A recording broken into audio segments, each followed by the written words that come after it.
The rain hammered against the attic window like bullets, each drop a percussion that matched the thundering in Reese Callan's chest. His calloused hands, scarred from years of working with industrial machinery and marked by shrapnel from his deployment in the Middle East, trembled as he held the yellowed adoption papers he'd found buried beneath old Christmas decorations.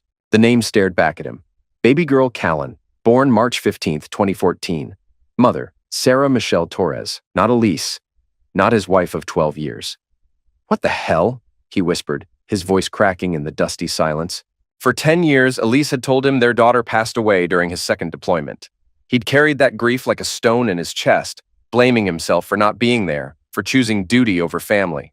The pregnancy loss had nearly destroyed their marriage. He'd sought therapy, taken medication, done everything to cope with the loss of a child he'd never held. But here was proof she'd been born, alive, healthy, and given away. The floorboard creaked behind him. Reese spun around, papers clutched to his chest, but saw only shadows dancing in the dim light filtering up from the hallway below. The house felt different now, like a crime scene waiting to be discovered. He studied the documents again. The mother's signature was shaky, uncertain. The father's line was blank except for a single word. Unknown. Unknown. Like he'd never existed. Footsteps echoed on the stairs below. Elise's voice drifted up, sweet and familiar, calling his name like she had every evening for 12 years. "Reese, dinner's ready, honey. What are you doing up there?" His throat constricted. How many times had she looked him in the eye and lied? How many nights had he held her while she cried about their lost baby when she knew exactly where their daughter was? "Coming," he called back, his voice steadier than he felt. He folded the papers and slipped them into his jacket pocket, his mind already racing. Sarah Michelle Torres. He'd never heard that name in his life, but someone had used it to steal his child. As he descended the narrow attic stairs, each step felt like walking toward an execution, his execution. Because the man who climbed those stairs 30 minutes ago, the man who trusted his wife, who mourned a child that never died, that man was gone forever. Elise stood in the kitchen, her blonde hair pulled back in the messy bun she always wore after work at Riverside Memorial Hospital. She was still beautiful at 34, still the woman he'd married fresh out of his first deployment. But now, looking at her, all he could see was a stranger wearing his wife's face. "You look pale," she said, studying him with those blue eyes that had once made him feel like the luckiest man alive. "Everything okay?" "Fine," he lied, taking his seat at the kitchen table. "Just tired." She served him pot roast, his favorite, and settled across from him with her own plate. This was their routine. This was their life. Except it was all built on a lie so massive it threatened to swallow him whole. "How was work?" she asked, cutting her meat into precise little pieces the way she always did. "Good. Finished the hydraulic system design for the plant expansion." The words came automatically. Reese was senior mechanical engineer at Hartwell Manufacturing, specializing in high-pressure systems and industrial safety. He'd built his career on precision, on making sure things worked exactly as they were supposed to. The irony wasn't lost on him. "That's wonderful, honey." She smiled that bright smile he'd fallen in love with. "I'm so proud of you." Proud? Of what? Of being the fool who never asked the right questions? He forced himself to eat, to make conversation, to pretend his world hadn't just imploded. But every word felt like swallowing glass. When Elise got up to clear the dishes, he watched her move around their kitchen, with the blue curtains she'd picked out and the herb garden she tended by the window, and wondered who she really was. His phone buzzed. A text from his older brother, Evan, a civil attorney in the next town over. "Still on for drinks Thursday? Sarah's making her famous chili," Evan wrote. Evan. The only person he trusted completely. The only one who might be able to help him navigate what came next. He typed back, "Wouldn't miss it," he replied. "Who's that?" Elise asked, returning to the table with 2 cups of coffee. "Evan, just confirming Thursday," he said. "Oh, good. I love Sarah's chili," Elise said. She settled back into her chair, cradling her mug in both hands. "You know, I was thinking we should finally clean out the attic. There's so much old junk up there," she added. The papers in his pocket felt like they were burning through the fabric. "Sure, when you have time," he said. "Maybe this weekend we could make a day of it. Go through everything together," Elise suggested. Together. Like partners, like a team. Like people who didn't keep devastating secrets from each other. "Sounds good," he said. Later, after Elise had gone to bed, Reese sat in his home office with the adoption papers spread across his desk. He'd memorized every detail by now. The hospital, Riverside Memorial, the same place Elise worked. The date, March 15th, 2014, exactly when she'd told him she miscarried. The adoption agency, Golden State Family Services, based in Albany. He pulled up Google Earth and stared at the building. Second floor, suite 210, a 40-minute drive from his house. His daughter, if she was his daughter, would be almost 11 now. Old enough to have opinions, to play sports, to wonder about her biological parents. Did she know she was adopted? Did she ever think about him? The questions multiplied like a cancer, eating away at everything he thought he knew about his life. Reese opened a new browser window and searched Sarah Michelle Torres. The results were sparse. A few social media profiles, none that seemed right. But one link caught his eye, an obituary from 2015. Sarah Michelle Torres, age 19, died in a car accident 14 months after the adoption papers were signed. Coincidence? Or something worse?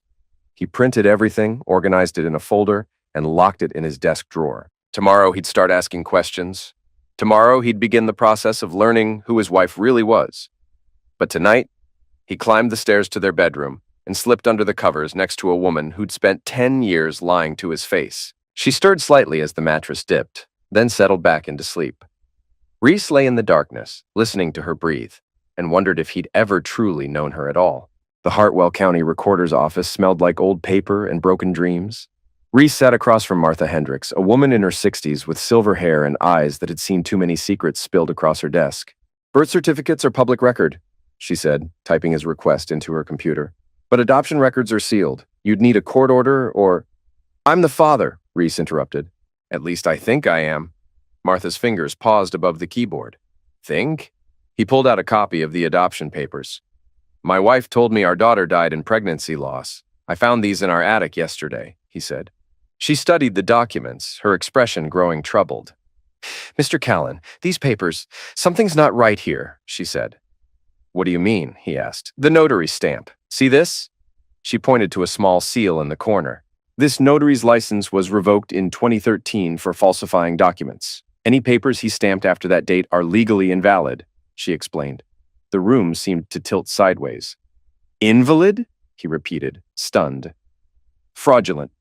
If these papers are real, someone forged them using a compromised notary seal," she said firmly. Reese gripped the edge of her desk. "Can you check if a birth certificate was issued?" "Baby girl Callan, born March 15th, 2014, at Riverside Memorial?" he asked. Martha's fingers flew across the keyboard. Minutes stretched like hours. Finally, she shook her head. "No birth certificate on file under that name or date. But," she paused, clicking through more screens. "There was a birth certificate issued that day. Baby girl Torres, mother, Sarah Michelle Torres, father unknown. But she wasn't born at Riverside Memorial. She was born at Albany General, 40 miles north," she revealed. "Can I get a copy?" he asked. "You're not listed as the father, so technically—" She glanced around the empty office, then leaned forward. "But if someone's been playing games with adoption papers, that child deserves to know the truth. Give me your email."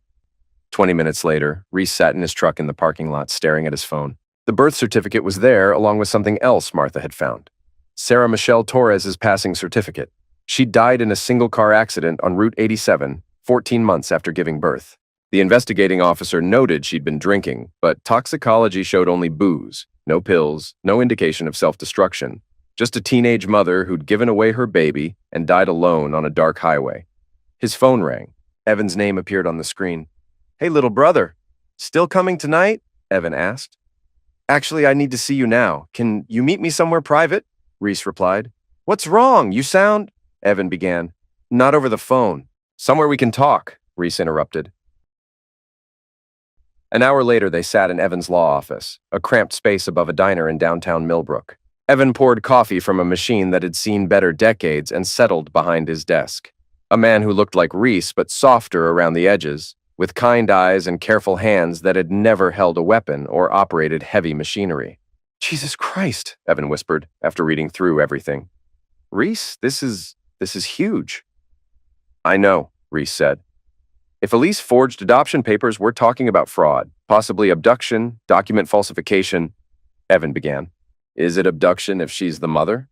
Reese interrupted. "Not the biological mother, according to this," Evan tapped the birth certificate. Sarah Torres is listed as the mother, which means either Elise somehow convinced this girl to give birth using her identity or what? Reese prompted. Or Elise isn't this child's mother at all. Maybe she convinced Sarah to list her name on the adoption papers, then took the baby, Evan speculated. The coffee turned to acid in Reese's stomach. But it would mean you might not be the father either. We need DNA evidence before we go any further, Evan warned. Reese pulled out another paper, one he'd been saving. I have this. It was a medical record from Riverside Memorial, dated March 16, 2014. Patient, Elise Callan. Diagnosis, postpartum depression following pregnancy loss. Evan studied it. She was treated for depression after allegedly losing the baby. But if she never had a baby, then she was either genuinely depressed about losing someone else's child, or she was covering her tracks, Reese said. We need to find this child. What did you say her adoptive name was? Evan asked. Harper. The PI I hired should have more information soon, Reese replied. Evan looked up sharply. You hired a private investigator? Marshall Frayne. He's discreet, bonded ex-FBI. Evan, I need to know what happened to my daughter, Reese said firmly. Your alleged daughter, Evan corrected. My daughter, Reese insisted. I can feel it. Something about all this, it's connected to me. I just don't know how yet. Evan leaned back in his chair. Okay, but we do this right. Legal. Clean. If Elise has been lying to you for 10 years, she's going to lawyer up the second she realizes you know. We need to be prepared for war. I am prepared for war, Reese said. Something in Reese's voice made Evan pause. Reese, I know you're angry. I'm not angry. I'm focused. He stood up, gathering the papers. For 10 years, I've grieved a child who never died. For 10 years, I've blamed myself for not being there when she needed me. If someone stole my daughter and made me believe she was dead, they're going to pay for it. What are you going to do? Evan asked. I'm going to find the truth. All of it, Reese said. And then, Evan pressed. Reese met his brother's eyes. Then I'm going to make sure everyone involved wishes they'd never been born. That evening, Reese sat in his office, supposedly working on engineering schematics, while Elise watched television in the living room. But his real attention was focused on the laptop screen, where Marshall Frayne's preliminary report painted a picture that made his blood run cold. Harper Michelle Callan, she'd kept his last name, was 10 years old and living with adoptive parents in Schenectady, 30 miles away. She played soccer, excelled in math, and had Reese's dark hair and stubborn chin. The photos Frayne had obtained showed a beautiful little girl with serious eyes and a smile that reminded him of his own mother. But more disturbing was what else Frayne had discovered. Elise had visited Harper's adoptive parents, the Kowalskis, 3 times in the past year. Not as a social worker or medical professional, but as someone claiming to be Harper's first mother who wanted to check on her progress. The Kowalskis, according to Frayne's report, had been uncomfortable with these visits, but allowed them because Elise had presented official-looking documentation claiming she had visitation rights. More lies, more fraud. Reese's phone buzzed with a text from an unknown number. Your wife isn't who you think she is. Meet me tomorrow, 3 p.m., parking lot behind Morrison's Diner. Come alone. A friend. He stared at the message until the screen went dark. Then he forwarded it to Frayne with a note. Can you trace this number? The response came back within minutes. Burner phone, paid for with cash, but I recognize the meeting spot. I'll be watching from across the street. Don't go in without backup. Reese deleted both messages and closed the laptop. In the living room, Elise was laughing at something on TV, a genuine happy sound that would have warmed his heart just 2 days ago. Now it sounded like the laughter of a stranger. Morrison's Diner sat on the edge of town like a forgotten relic, its neon sign flickering in the gray afternoon light. Reese arrived 15 minutes early, parking his truck where he could see both entrances. Marshall Frayne's surveillance van was positioned across the street, disguised as a telecommunications repair vehicle. At exactly 3 p.m., a woman approached his truck. Mid-40s, auburn hair, wearing jeans and a Ravens jacket. She moved with the careful steps of someone who'd been hurt before and didn't intend to be hurt again. Reese rolled down his window. Are you the one who texted me? He asked. Gloria Winters, she said. I live 2 houses down from you. Can we talk inside your truck? I don't want anyone to see us together, she added. He unlocked the passenger door. Gloria climbed in, bringing with her the smell of cigarettes and fear. I know about your daughter, she said without preamble. What do you know? He asked. I know Elise didn't lose a baby 10 years ago. I know she's been meeting with some man in secret, and I know she's been lying to you about a lot more than just Harper, she explained. Reese's pulse quickened. How do you know about Harper? He demanded. Because I was there the night she was born, Gloria said, lighting a cigarette with shaking hands. Sarah Torres was my niece, 19 years old, pregnant, scared out of her mind. She came to me because she had nowhere else to go, she continued. The pieces began clicking together. Your niece, she's the one listed as the mother on the birth certificate, Reese said. Sarah was a good kid who made one bad choice, Gloria said.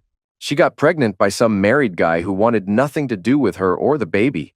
She was going to keep the child, but then she took a long drag. Then Elise showed up. At the hospital? Reese asked. At my house 2 days before Sarah went into labor, Gloria said. She said she worked for a private adoption agency, that she had a family who desperately wanted a baby. She offered Sarah $20,000. $20,000, Reese said flatly. For my daughter. Sarah didn't know the baby was yours, Gloria said. Hell, I didn't know until I saw the adoption papers with your name on them. But here's the thing. Elise never mentioned a family. She kept talking about we and us, like she was planning to keep the baby herself. Why didn't Sarah go through a legitimate agency? Reese asked. Because Elise told her the legitimate agencies would take months, require psychological evaluations, background checks, Gloria explained. She said this way would be faster, easier. Sarah was young and scared. She believed her. Gloria flicked ash out the window. But on the day of the birth, something went wrong. Sarah changed her mind. She took one look at that baby and decided she wanted to keep her, she said. Reese gripped the steering wheel. What happened? He demanded. Elise went crazy, Gloria said. Started screaming about contracts and legal obligations. She called someone, a man, and told him to handle the situation. Next thing I know, 2 guys in suits show up claiming to be from Child Protective Services. Were they? Reese asked. Hell no, Gloria said. Real CPS workers don't dress like Wall Street lawyers. But they had official-looking paperwork, and the hospital staff was confused. In all the chaos, they took the baby. Sarah was sedated, I was pushed out of the room, and by the time everything settled down, Harper was gone. The truck felt like it was spinning. And Sarah? Reese asked quietly. Went into a deep depression, Gloria said. Started drinking, stopped taking care of herself. I tried to get her to file a complaint, but she was convinced she'd done something illegal by taking the money. She was terrified she'd go to jail. So she stayed quiet, Reese said. Until the night she died, Gloria whispered. She called me drunk, rambling about how she was going to find the baby and get her back. She'd been doing research, found out the adoption papers were forged. She was going to the police the next morning. Gloria's voice dropped to a whisper. She never made it. Single car accident on Route 87. But here's what the police report didn't mention. I saw her car that afternoon. She'd been to a mechanic because her brakes were making noise. Funny how her brakes failed that night, don't you think? She said. The implications hit Reese like a physical blow. You think someone eliminated her? He asked. I think Sarah got too close to the truth, and someone decided she was a liability, Gloria said. Do you have any proof? Reese asked. Nothing that would stand up in court, Gloria replied. But I've been watching your house for 10 years, waiting for the right moment to tell someone what really happened. And lately, I've been seeing things that worry me. What kind of things? Reese asked. Elise meeting with a man in expensive cars? Always at night, always in different locations? They look intimate, if you know what I mean, Gloria explained. Reese's jaw tightened. Can you describe him? He asked. Tall, dark hair, drives a black BMW. Well-dressed, like management, or maybe a doctor. They've been meeting more frequently in the past month, Gloria said. Any idea who he is? Reese asked. I followed them once. They went to a hotel in Albany, the Marriott downtown. He signed in as Colin Tabor, Gloria said. The name hit Reese like a punch to the gut. Colin Tabor was the chief medical officer at Riverside Memorial Hospital, Elise's boss. Gloria, I need you to do something for me, Reese said. I need you to watch my house when I'm not there. Take pictures if you can, especially if this Colin shows up. Already am. She pulled out a small digital camera. Been documenting everything for the past month. Figured someday you'd want to know what your wife was really up to. She handed him a memory card. Everything's on there. Times, dates, locations. Your wife and her boyfriend have been very busy. After Gloria left, Reese sat in his truck reviewing the photos on the camera's LCD screen. Elise and Colin kissing in his BMW.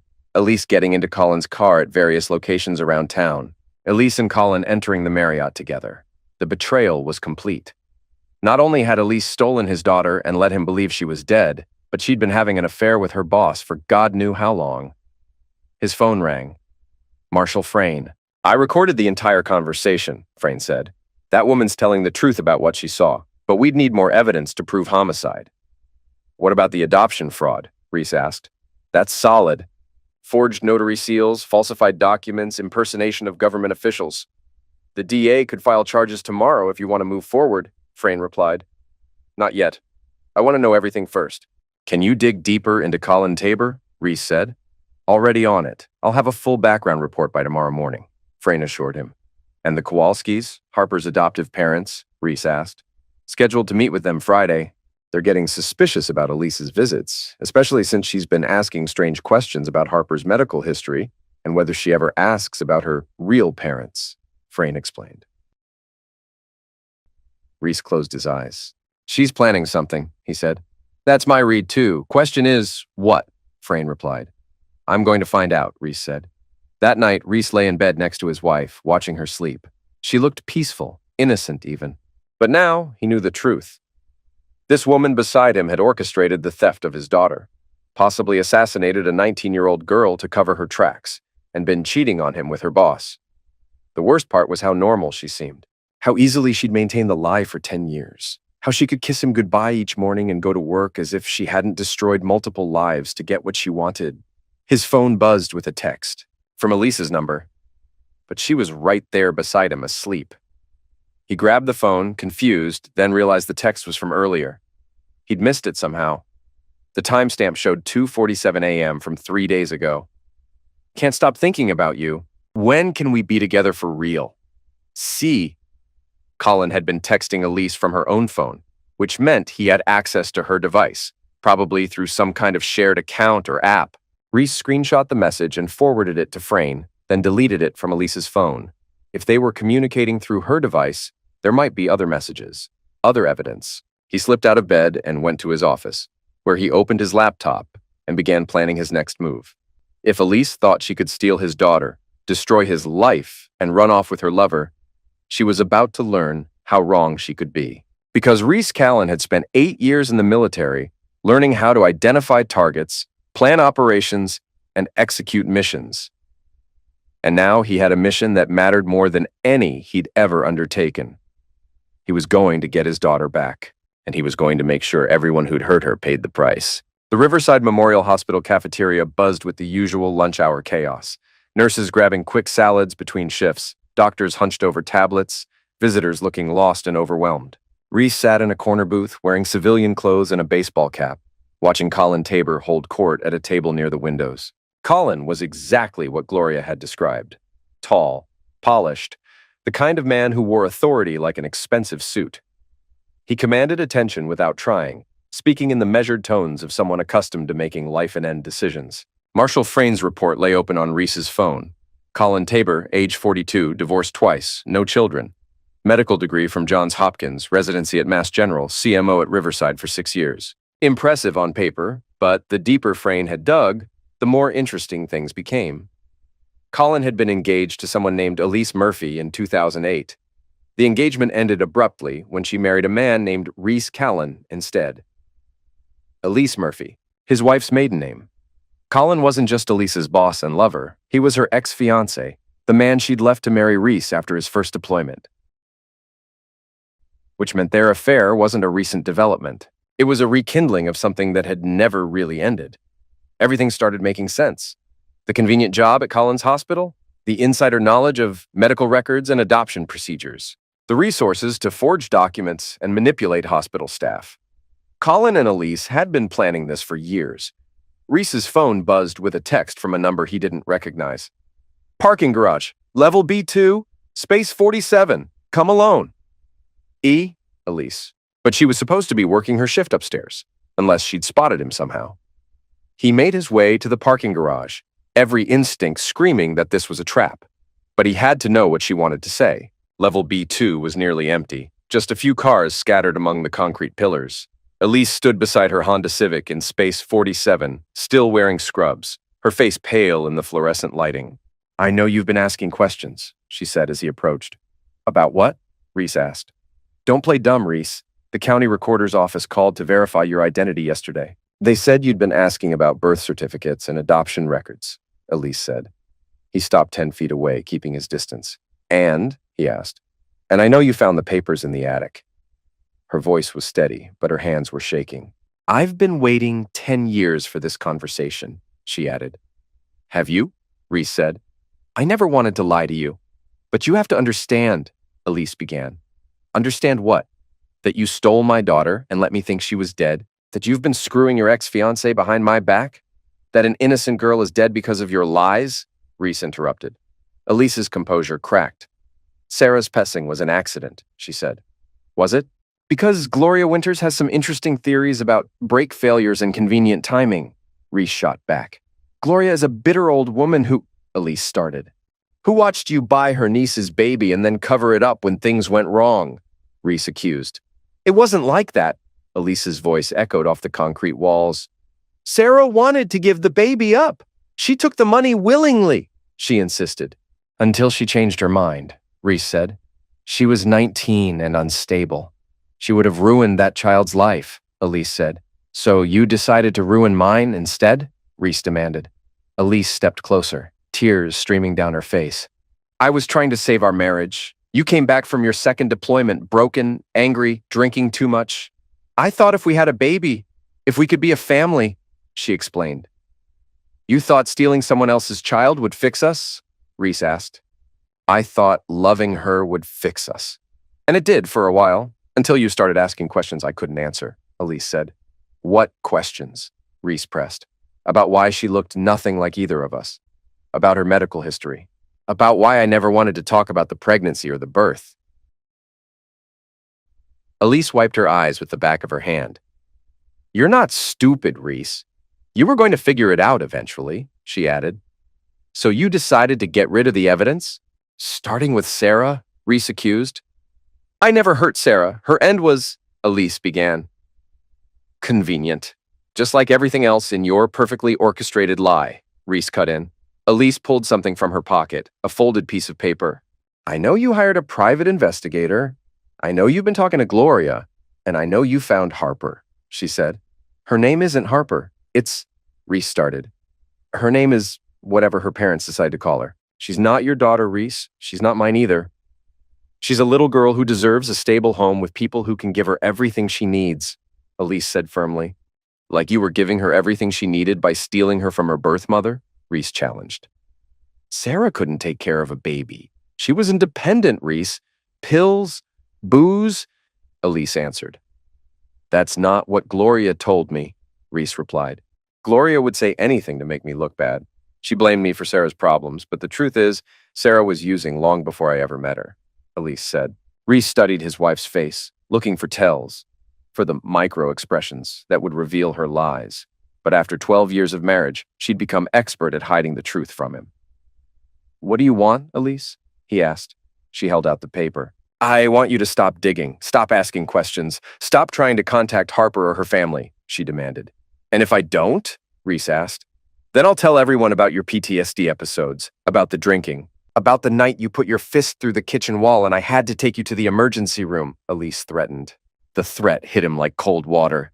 You're going to make me look unstable, he asked. I'm going to tell the truth about why we never had children of our own, about why you were deemed unfit for adoption when we applied through legitimate channels, she continued. He'd forgotten about that. 3 years ago, they'd started the adoption process through Catholic Charities. The psychological evaluation had flagged his combat trauma as a potential risk factor. They'd been politely rejected. You used that information to justify stealing Harper, Reese said. I used that information to protect a child from a potentially dangerous situation, Elise said. I would never hurt a child, Reese said. Wouldn't you? She stepped closer, her voice dropping to a whisper. Because the Reese I married might not have. But the man standing in front of me now, the one who's been following me, hiring investigators, stalking my workplace? I'm not so sure about him, she said. She was right, and they both knew it. The discovery of her betrayal had awakened something dark in him, something that had been sleeping since his discharge from the army. He was calculating angles, planning strategies, thinking like a soldier again. "Stay away from Harper," Elise said, backing toward her car. "Stay away from her family, and stay away from me." "Or what?" Reese asked. "Or I'll make sure everyone knows exactly what kind of man you really are," she said. She got in her car and drove away, leaving him standing alone in the parking garage with the taste of defeat in his mouth. But as he walked back to his truck, Reese realized Elise had made a critical mistake. She'd confirmed everything: the theft, the lies, the cover-up, and she'd threatened him, which meant she was scared. Scared people make mistakes. And Reese was very good at capitalizing on mistakes. His phone rang as he reached his truck. Gloria Winters. "You need to get home," she said without preamble. "Right now." "Why? What's wrong?" he asked. "Because your wife just pulled into your driveway with 2 police cars behind her," she said. 3 patrol cars sat in Reese's driveway like carnivores surrounding prey. Neighbors had emerged from their houses, drawn by the spectacle of sirens and flashing lights on their quiet suburban street. Gloria Winters stood on her front porch, camera in hand, documenting everything. Reese parked across the street and approached on foot. Detective Ray Morrison, a guy he'd known since high school, met him at the edge of his property. "Reese, I need you to stay calm, okay? Your wife filed a complaint," Morrison said. "What kind of complaint?" Reese asked. "Stalking, maltreatment, making threats. She says you've been following her, taking pictures, threatening her at her workplace," Morrison explained. "That's BS, Ray, and you know it," Reese said. "What I know is I have to do my job. She's got evidence, photos of you at the hospital, documentation of you hiring a private investigator to follow her around," Morrison said. Reese glanced toward his house where Elise stood on the front porch talking to another officer. She looked fragile, vulnerable, the perfect sufferer. "She's lying," Reese said. "Maybe, but she's also scared, really scared. And when someone files a complaint like this, especially with her medical background to back up claims about your mental state," Morrison said. "My mental state?" Reese asked. "PTSD, Reese. Combat trauma. She's got medical records showing you've been treated for anger management issues, depression, the whole 9 yards," Morrison said. The trap was perfect. Everything he'd trusted her with during their marriage, every moment of vulnerability, every session with the VA counselor, every night he'd woken up screaming from nightmares, she was using it against him. "Ray, listen to me. My wife has been lying to me for 10 years about," Reese began. "About what?" Morrison asked. Reese hesitated. If he told Ray about Harper, about the adoption fraud, he'd have to explain the private investigator, the surveillance, the meeting with Gloria, everything that made him look exactly like the obsessed stalker Elise was painting him to be. "It's complicated," Reese said finally. "Complicated how?" Morrison asked. Before Reese could answer, Marshal Frayn's van pulled up to the curb. Frayn got out, walked over to the group of officers, and handed Detective Morrison a manila envelope. "Evidence," Frayn said simply.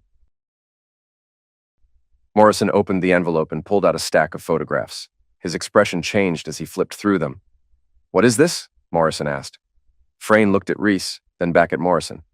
"Documentation of an ongoing affair between Mrs. Callan and her supervisor at Riverside Memorial Hospital, Dr. Colin Tabor. Photos, hotel receipts, text messages." Elise went pale. That's invasion of privacy." "Actually, it's not," Frayn continued. "Everything was obtained through legal surveillance in public spaces, including this."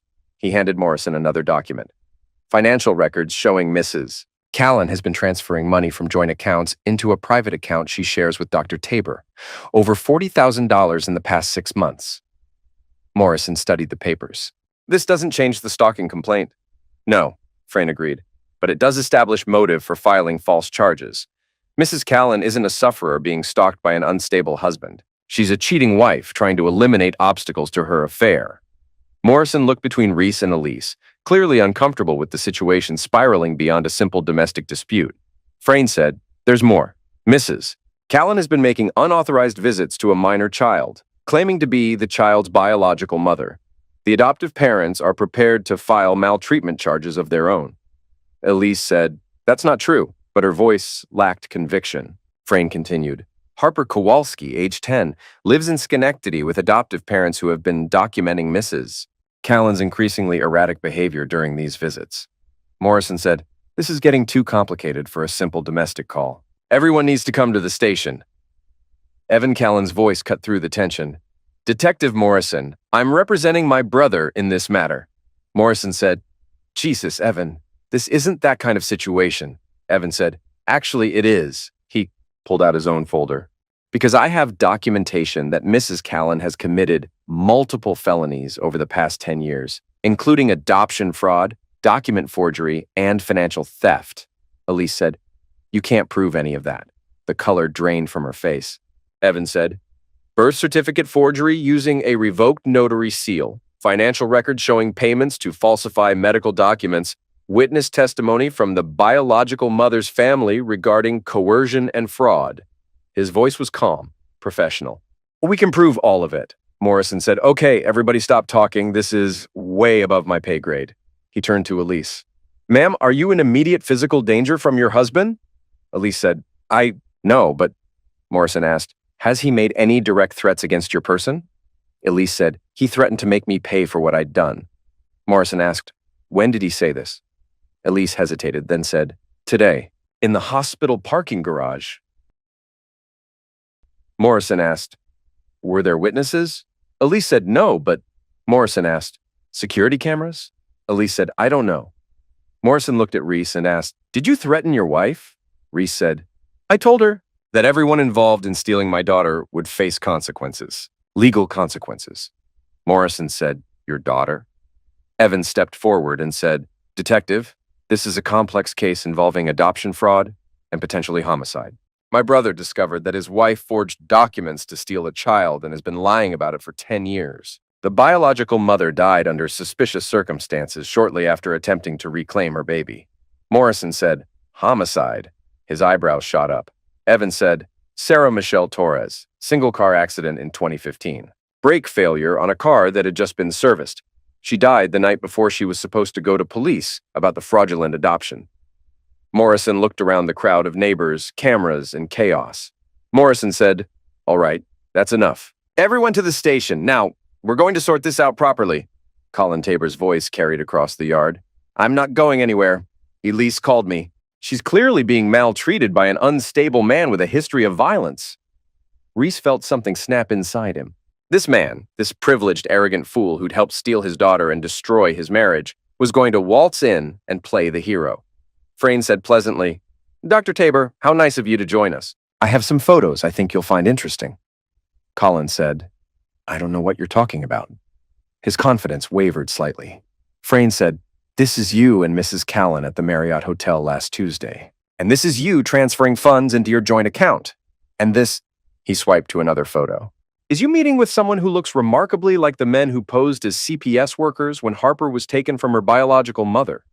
Colin said, I want to see a lawyer. He went very still. Evan said, Interesting choice of words. Usually innocent people want to see evidence, not lawyers.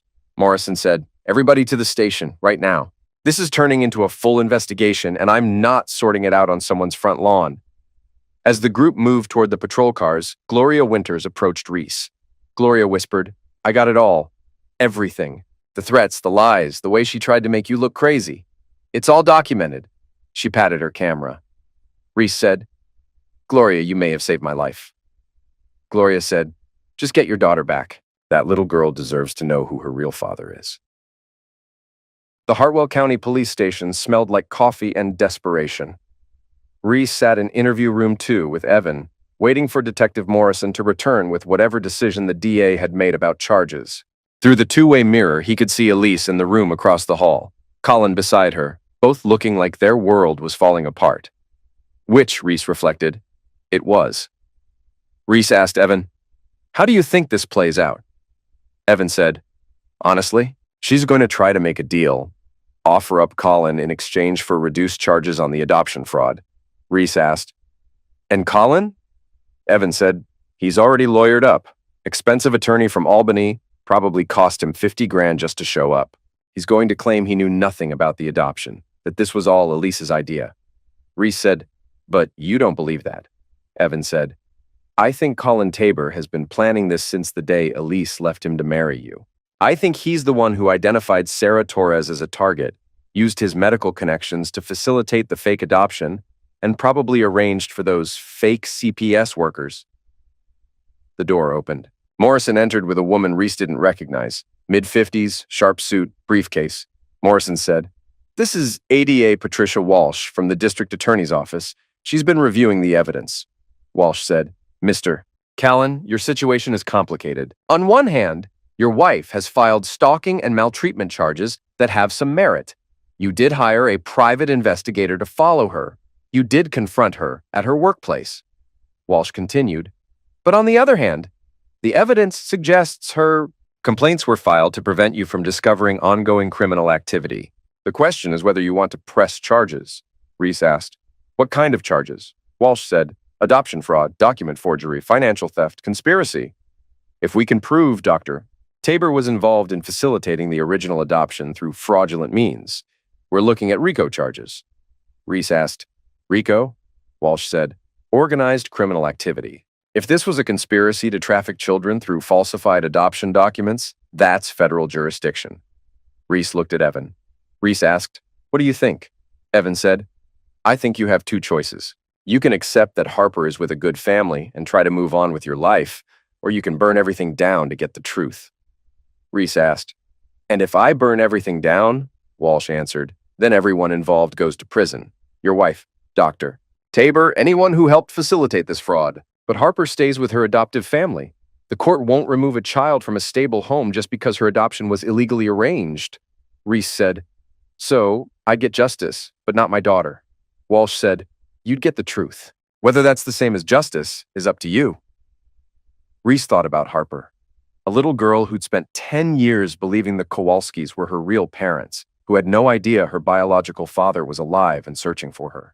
Did she deserve to have her world destroyed for the sake of his need for revenge? But then he thought about Sarah Torres, 19 years old, dying alone on a dark highway, about all the other young mothers who might be targeted by Colin and Elise's operation, about the years of grief he'd carried, believing his daughter was dead. Reese said finally, I want to talk to Harper's adoptive parents first. Walsh said, Mr. Callan. Reese said, before I decide anything, I want to meet the people who've been raising my daughter. I want to know what kind of life she's had, what kind of people they are. Then I'll decide whether to press charges. Walsh and Morrison exchanged glances. Walsh said, that's unusual. Evan added, but not illegal. My client has a right to make informed decisions about pursuing criminal charges. Walsh said, fine. But the meeting takes place under supervision, and anything you learn about the child's current situation can't be used to challenge the adoption. Reese said, understood. Walsh said, and Mr. Callan? Your wife and doctor. Tabor are being released on bail pending your decision. If you decide to press charges, they'll be arrested again. If not, they walk away. Reese asked, what about the stalking charges against me? Walsh said, drop. Your wife's credibility has been compromised by the evidence of her ongoing criminal activity. After Walsh and Morrison left, Reese and Evans sat in silence for several minutes. Evans said finally, you know what you're going to do, don't you? Reese said, yeah, I do. Evan asked, and? Reese stood up, straightening his jacket. Reese said, I'm going to meet my daughter, and then I'm going to make sure everyone who hurt her spends the rest of their lives paying for it. Evan asked, even if it means you'll never have a relationship with her? Reese said, especially if it means that. Because the best thing I can do for Harper is make sure no other child goes through what she went through. Evan said, that's not revenge, Reese. That's justice. Reese said, maybe. Or maybe after 10 years, I've forgotten the difference. The Kowalski house sat on a quiet street in Schenectady, a modest two-story colonial with a well-maintained lawn and a basketball hoop in the driveway. Reese parked across the street and sat in his truck for 10 minutes, trying to calm his racing heart. Behind that front door was his daughter, a child he'd never held, never read to, never tucked into bed. A little girl who thought he was dead. Detective Morrison's car pulled up behind him. This meeting was happening under police supervision, partly for everyone's protection and partly to ensure Reese didn't do anything that could complicate the ongoing investigation. Morrison asked, you ready for this? Reese said no, but I need to do it anyway. The door opened before they could knock. Tom Kowalski was a big man with kind eyes and grease under his fingernails, a mechanic or construction worker, someone who built things instead of destroying them. His wife Mary appeared behind him, a small woman with graying hair and worry lines around her eyes. Tom said, Mr. Callan, come in. The living room was comfortable, lived in. Family photos covered the mantelpiece. Harper at various ages, playing soccer, holding up school awards, grinning gap-toothed at birthday parties. A life documented in moments Reese had never shared. Reese asked, "Where is she?" Mary said, "Soccer practice. We thought it would be better to talk first, just the adults." They sat down, the three of them plus Morrison, tension thick as fog. Tom began, "We want you to know, we had no idea the adoption was fraudulent. The paperwork seemed legitimate. The agency had references." Reese asked, "What agency?" Tom said, "Golden State Family Services. They're not in business anymore, apparently. Shut down about 5 years ago." Of course they were. Reese made a mental note to have Frayne investigate what happened to Golden State. Reese said, "Tell me about Harper." Mary and Tom exchanged glances. Mary said, "She's wonderful. Smart, funny, stubborn as hell when she sets her mind to something. She's got your eyes, you know. Dark brown with those little gold flecks." Reese asked, "What does she know about the adoption?" Mary said, "Everything. We've never lied to her about being adopted. She knows her birth mother died when she was young and that her birth father was listed as unknown." Reese asked, "Has she ever asked about me?" Tom said, "All the time, especially lately. She's at that age where she's starting to wonder about her identity, where she came from." Reese asked, "What do you tell her?" Mary said, "The truth. That we don't know anything about her biological father, but that whoever he was, he probably loved her very much." The words hit Reese like a physical blow. This man, this stranger who'd raised his daughter, understood something Reese was only beginning to grasp. Love wasn't about biology or legal documents. It was about showing up every day, making sure she felt safe and valued and cherished. Mary said, "There's something else. The woman who's been visiting, Mrs. Callan, she's been asking Harper questions about whether she ever thinks about her real parents, whether she's happy with us. It's been confusing for Harper." Reese asked, "What kind of questions?" Mary said, whether Harper would want to live with her biological family if they were still alive, whether she feels like something is missing from her life, whether she'd be interested in meeting her birth father. Tom leaned forward. Tom said, "Mr. Callan, we need to ask. What are your intentions here? Because if you're planning to challenge the adoption, we'll fight you. Harper is our daughter, legally and in every way that matters." Reese said, "I'm not here to take her away from you." Tom asked, "Then why are you here?" Reese looked around the room at the evidence of a happy childhood he'd missed, at two people who'd given his daughter everything he couldn't. Reese said, "Because I need to know she's okay. I need to know she's with people who love her." Mary said firmly, "She is. We love her more than life itself." Reese asked, "And if I told you that her adoption was arranged through fraud, that her birth mother was essentially abducted and possibly assassinated to cover it up?" The Kowalskis went pale. Tom whispered, "We had no idea." Reese said, "I know you didn't, but the people who arranged this adoption are still out there. They might target other children, other families. I need to make sure they're stopped." Tom asked, "What does that mean for Harper?" Reese said, "It means she'll learn some difficult truths about how she came to be with you, but it also means no other child will go through what she went through."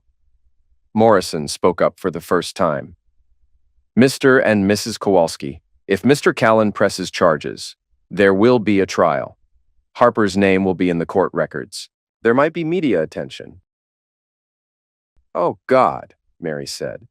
"But," Morrison continued, "Harper won't be required to testify, and her current adoption will remain valid. The court isn't interested in disrupting a stable home." "Can we see her?" Reese asked. "Just for a few minutes? I don't need to tell her who I am. I need to see her." Tom and Mary looked at each other, some silent communication passing between them. "She'll be home from practice in an hour," Mary said finally. "You can stay for dinner if you want, as a friend of the family." The hour crawled by like a year. Reese learned about Harper's soccer team, her straight-A grades, her plan to be either a veterinarian or an astronaut.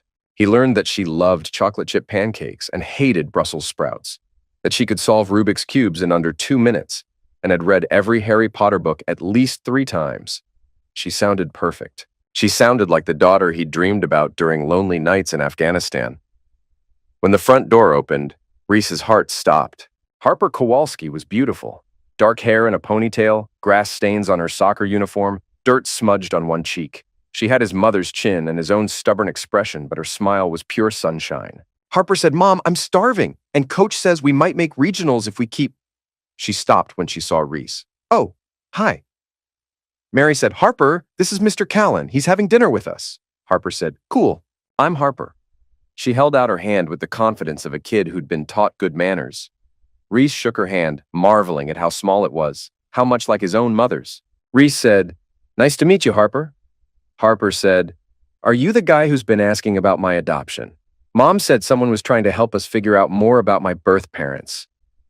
Tom and Mary looked panicked, but Reese kept his voice steady. Reese said, "Something like that. I'm trying to help make sure all the paperwork is correct."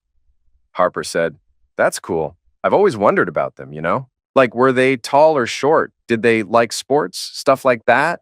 Reese asked, "What do you think they were like?" Harper plopped down on the couch, completely unself-conscious. Harper said, "Well, my birth mom was probably pretty because everyone says I'm pretty, and she was probably smart because I'm really good at math and science. And my birth dad—" She paused, thinking. "I think he was probably strong because I'm strong for my age. And maybe he was in the military or something because I'm really good at strategy games." Reese could barely breathe. Reese asked, "Why do you think he was in the military?" Harper said, "I don't know. I just always picture him in uniform like he was protecting people or something. Mom says that's just my imagination, but sometimes I dream about him and he's always wearing army clothes." Mary's eyes filled with tears. Tom put his arm around his wife's shoulders. Reese asked, "What else do you dream about him?" Harper said, "That he's looking for me, that he doesn't know where I am, but he's trying to find me because he loves me." Her voice got quiet. "But Mom says he probably doesn't even know I exist, so I shouldn't get my hopes up." Reese said carefully, "Harper, what would you do if you found out your birth father was alive and had been looking for you?" Harper said, "Really? He's alive?" Her eyes lit up. Tom said quickly, "This is hypothetical." Harper said, "Oh." She deflated slightly. "Well, hypothetically, I'd want to meet him. I'd want to know if he's as awesome as I imagine. And I'd want him to know that I turned out okay, even though he couldn't take care of me." Reese asked, "What if he'd wanted to take care of you, but couldn't because of circumstances beyond his control?" Harper said, "Then I'd tell him it's okay, that Tom and Mary are the best parents in the world, and I'm happy, and he doesn't have to feel bad about it." Reese excused himself to the bathroom, where he sat on the edge of the bathtub and cried for the first time since finding those adoption papers. His daughter was everything he'd hoped she would be: smart, kind, resilient, full of love and curiosity about the world. And she was happy. She had parents who adored her, a stable home, a bright future. Everything he'd wanted to give her, the Kowalskis had provided. When he returned to the living room, Harper was setting the table, chattering about her soccer game. She moved through the house like she belonged there, because she did. This was her home. These were her people. During dinner, he watched her interact with Tom and Mary, easy teasing, inside jokes, the comfortable dynamic of a family that had grown together over 10 years. They knew her favorite foods, her pet peeves, her dreams for the future. They knew how to make her laugh and how to comfort her when she was sad. He was a stranger who happened to share her DNA. After dinner, Harper showed him her room: soccer trophies, honor roll certificates, photos with friends, a normal kid's room full of a normal kid's life. Harper said, Mr. Callan?" Harper continued, "Are you married?" Reese said, "I was. Not anymore." Harper asked, "Do you have kids?" The question pierced straight through him. Reese said, "No, no kids." Harper said, "That's too bad. You seem like you'd be a good dad." When it was time to leave, Harper hugged him goodbye. A quick, casual hug, the kind she probably gave all her parents' friends. But for Reese, it was everything. For just a moment, he got to hold his daughter, to feel her warmth and energy and life. Harper said, "It was nice meeting you. I hope the paperwork stuff works out okay." Reese said, "Me too." Outside, Morrison walked him to his truck. Morrison asked, "So what's it going to be?" Reese looked back at the house where Harper was visible through the window, helping Mary clear the dinner dishes. Reese said, "I'm pressing charges, all of them. I want Elise and Colin and everyone else involved to pay for what they did." Morrison asked, "Even though it means Harper will eventually learn the truth about how she came to be adopted?"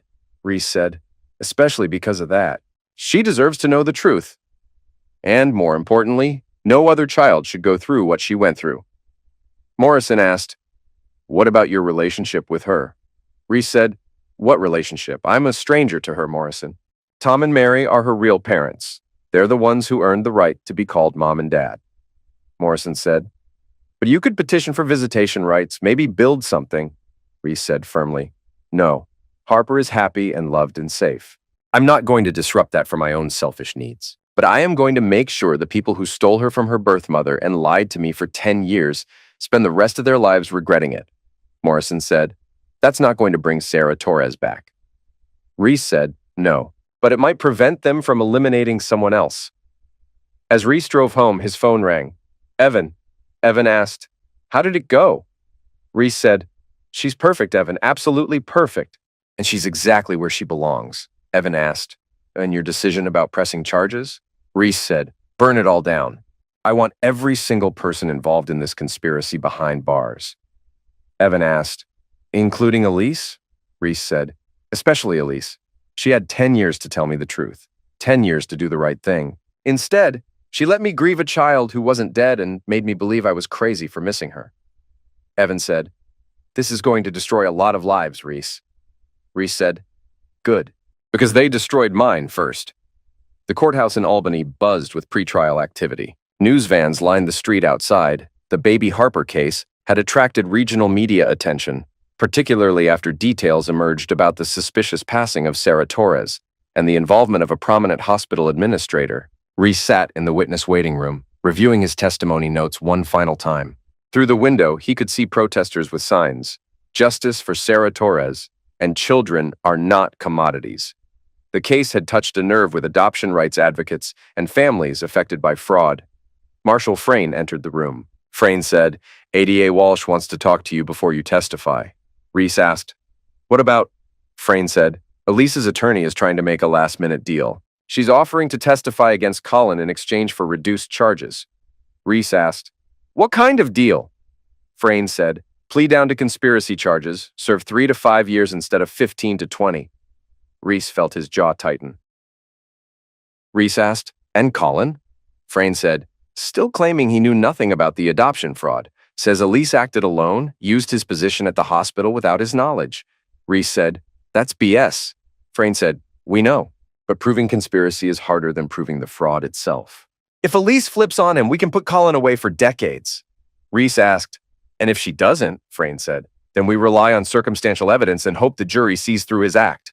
Reese stood up, pacing to the window. Across the street, he could see Tom and Mary Kowalski entering the courthouse through a side entrance, avoiding the media circus. Harper wasn't with them. She was at school, protected from the spectacle by a court order sealing her identity in all proceedings. Reese asked, what does Walsh recommend? Frayne said, she wants you to decide. It's your choice whether to accept Elise's deal. The door opened again.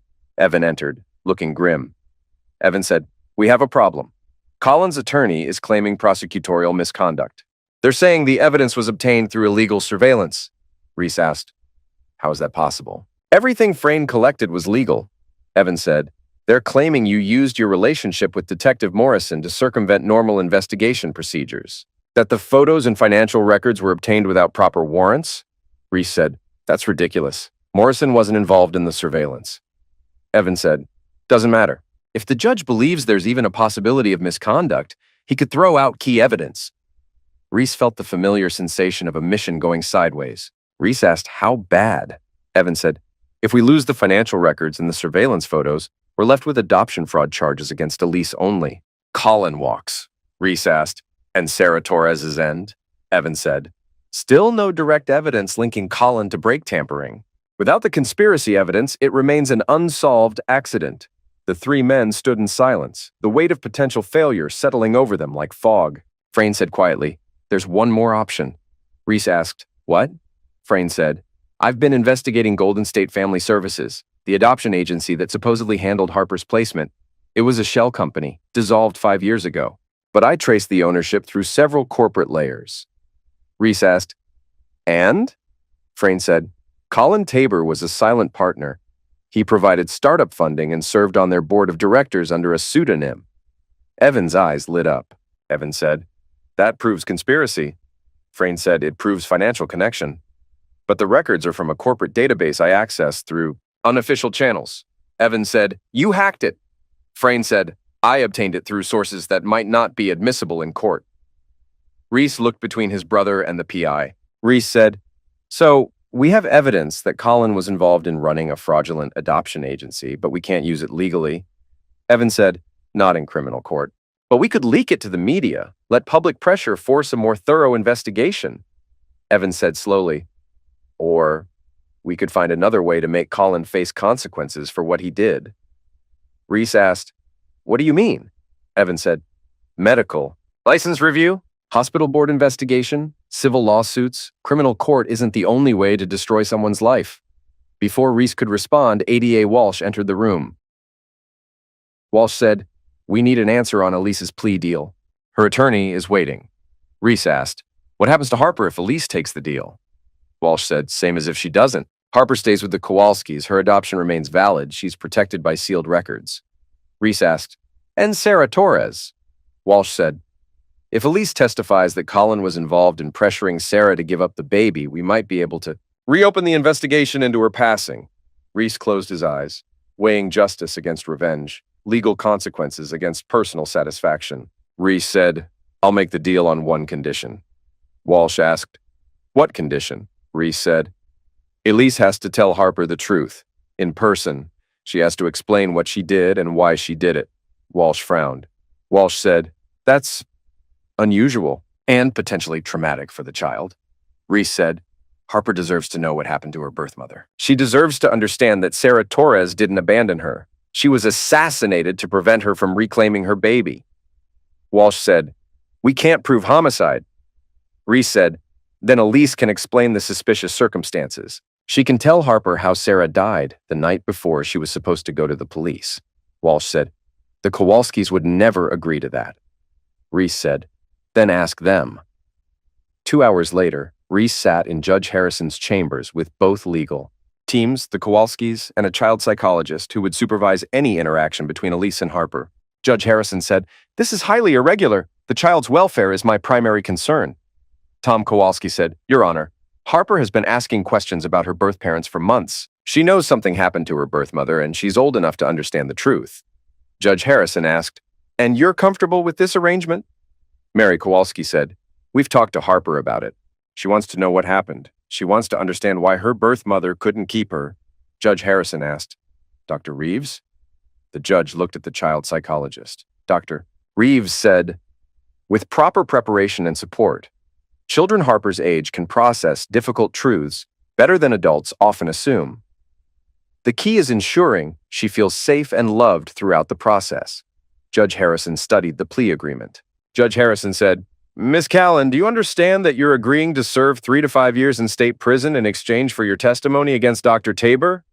Elise, looking pale and defeated, nodded. Elise said, "Yes, Your Honor." Judge Harrison said, "And you understand that part of this agreement requires you to meet with the child in question and explain your role in her adoption?" Elise said, "I understand." Judge Harrison asked, "Why are you willing to do this?" Elise glanced at Reese, then back at the judge. Elise said, "Because I owe her the truth. I owe her birth mother the truth, and I owe my husband, my ex-husband, the truth." Judge Harrison said, "Very well." The court accepts the plea agreement. The meeting took place a week later in the Kowalskis' living room. Harper sat between Tom and Mary on the couch, Dr. Reeves in a nearby chair, everyone trying to make the situation feel as normal as possible. Elise entered the room wearing civilian clothes instead of a prison uniform, a small mercy arranged by the court. She looked older, diminished by the weight of her confession. Elise said, "Hi, Harper." Harper said, "Hi, Mrs. Callan. You're the lady who used to visit us, right?" Elise said, "That's right. I need to tell you some things about your adoption that might be hard to hear. Is that okay?" Harper nodded, her hand finding Mary's. Elise said, "Your birth mother was named Sarah Torres. She was 19 years old when you were born, and she loved you very much." Harper asked, "What happened to her?" Elise said, "She was planning to keep you and raise you herself, but some people, including me, convinced her that giving you up for adoption would be better for you." Harper asked, "Were they right?"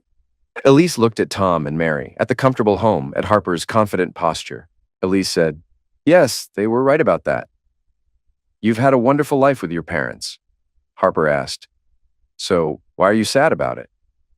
Elise said, Because Sarah changed her mind. After you were born, she decided she wanted to keep you after all. But it was too late. The adoption had already been arranged. Harper frowned. Harper said, "So she didn't want to give me away?"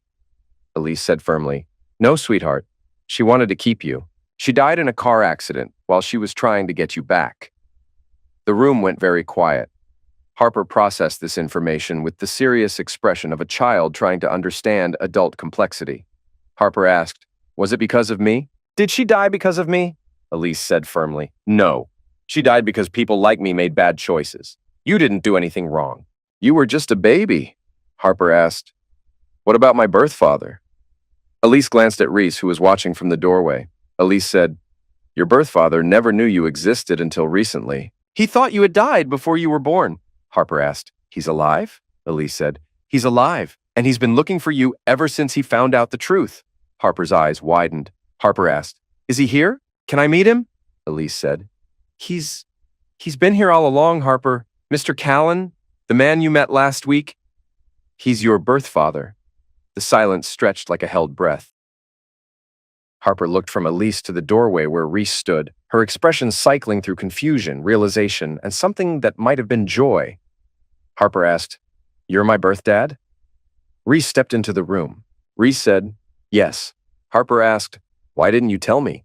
Reese said, "Because I didn't want to confuse you. Tom and Mary are your real parents. They're the ones who raised you and loved you and took care of you. I'm just the person who helped make you." Harper stood up, walked over to him, and studied his face with the intensity of a scientist examining a specimen. Harper said, "I have your eyes." Reese said, "You have your grandmother's eyes. I just borrowed them." Harper asked, "Are you disappointed in me?" The question hit him like a physical blow. Reese said, "Disappointed? Harper, you're the most amazing person I've ever met. I'm not disappointed. I'm proud." "So incredibly proud." Harper asked, "Even though I don't live with you?" Reese said, "Especially because you don't live with me, because it means you're exactly where you're supposed to be." Harper hugged him then, not the casual goodbye hug from before, but a real hug, the kind that said she understood who he was and wasn't afraid of it. Harper asked, "Can I still call you Mr. Callan?" Reese said, "You can call me whatever feels right to you." Harper asked, "Can I call Tom and Mary Mom and Dad?" Reese said, "They earned those names." "I didn't." Harper said, "But you're still my birth dad." Reese said, "Always." Harper stepped back, looking between Reese and Elise. Harper asked, "So you were married to each other?" Elise said, "We were, before I made all these terrible choices." Harper asked, "Are you going to jail?" Elise said, "Yes." Harper asked, "For how long?" Elise said, "A few years." Harper nodded solemnly. Harper said, "Good.